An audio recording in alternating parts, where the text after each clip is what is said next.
Joy of AAI, formerly a Adopt an Intern. A lot of people will know I also work for AAI. It's been a very difficult year for employment-related things. Could you give us an overview of the kind of ups and downs of 2020 for AAI and what that's meant for you from a leadership point of view, please? Yeah, sure. And thanks for giving me a bit of a heads up about that, because and Robert Gelb, you, Robert, were talking about the uncertainty around the corner. And, sometimes I feel hesitant to be too positive because you never know what's around that corner. But, we've done okay. We've come out fine. But I don't think we're out yet, because I think there's a long way to go before we can be, we can relax. But one of the major ups for us was, we had a really big advantage in that we were already virtual. And so for 10 years, I've run a virtual company, so we were pretty much already there with technology.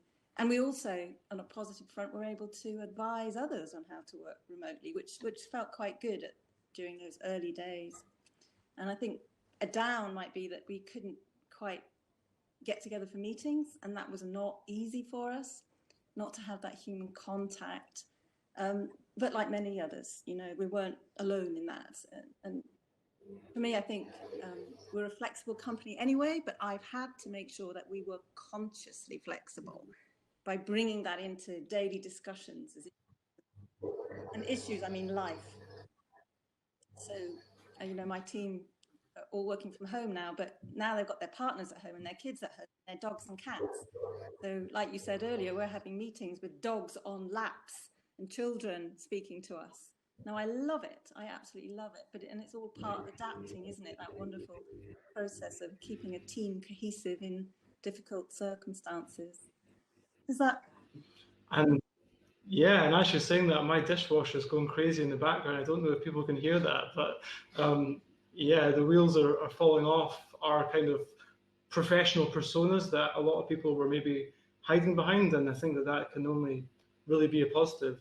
Lisa touched on a couple of interesting things about what she was optimistic about in terms of workplace culture and how we treat each other. Have you got anything similar in terms of employment and how we're going to be hiring going forward? Yeah, sure. I think in relation to talent, recruitment, for example, we know businesses are cutting budgets and they're freezing recruitment. And that's not positive. It's causing redundancies and mass unemployment. But if there is a positive to be had out of that, it's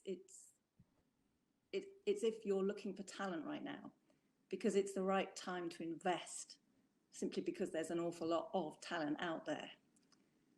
And on remote working, which Lisa was talking about, for us in employment, it has broken that geographical barrier.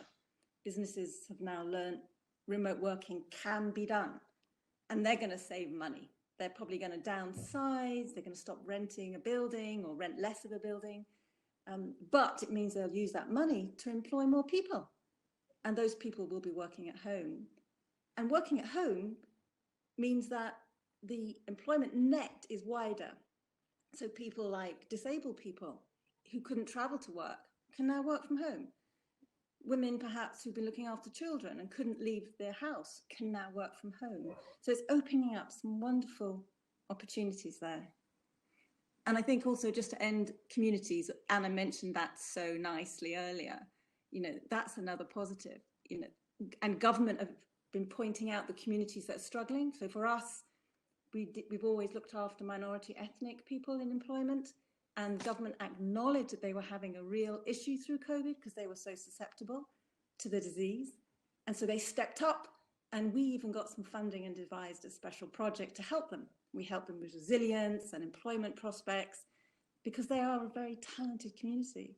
So, and then Black Lives Matter came along. We should really mention that.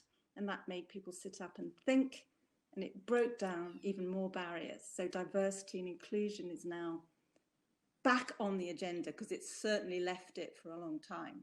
And that means that we're able to offer people who are really interested in racism and equality. They're really pricking up their ears now because they need to know this. So our workshops are in demand, which is great. I mean, that piece of work that we did it was a virtual support program where we brought people in for mindset coaching and then more professional looking at money management and employability. And that was the highlight of my year, to be able to deliver something that was really helping people from our houses, and to know that it was really needed. And I think that your ability to help people this year, it's almost like a selfish act, isn't it? Because you get so much from it sometimes. And like all social entrepreneurs will know, when you're solving problems for people, you get so much from it yourself in terms of recognition for your own value, that it's selfish. So yeah, that was an amazing piece of work. Finally, Joy, is there anything you're hugely optimistic about going forward in terms of the employment landscape and building on these big conversations we've been having this year? Well, I mean, there's a few things. I think I'd like to mention, although it's nothing to do with employment, social purpose. I mean, we do a lot of social impact projects. So businesses now, there's more than ever coming on and wanting to be social purpose businesses. And that's wonderful. And that's accelerated through the pandemic. So that's really positive. And I think that's going to get better next year as well. It's going to be a byword. And government, for all its faults, the UK government stepped up with furlough, with funding, with loans. And I'm optimistic now, watching them extend furlough, that more businesses will survive. And that helps us on unemployment front, of course. And the government have also started that Kickstart scheme, which we're working on. We're now a gateway. And we're able to contribute to that with DWP and help and advise them. And that fills me with optimism, because that's a lot of people going to get into work in 2021 because of that scheme. It's had its hiccups, but it's going to do quite well. So I'm really optimistic about that. And as I've mentioned, our workshops too, and our social impact projects, businesses have been benefiting from them. And I'm hoping that so much more talent out there, more businesses will kind of outsource their recruitment, because although there's so much talent out there, they're not going to be able to shortlist for themselves. That's going to be very hard, especially for small businesses and startups. Having 200, 300, 400 people apply, they're going to need support. So I'm hoping that people will come to us and save themselves a lot of time and money, and we can help them do that. It's a bit of an inhuman task for smaller organizations. So yes, lots of bright beacons.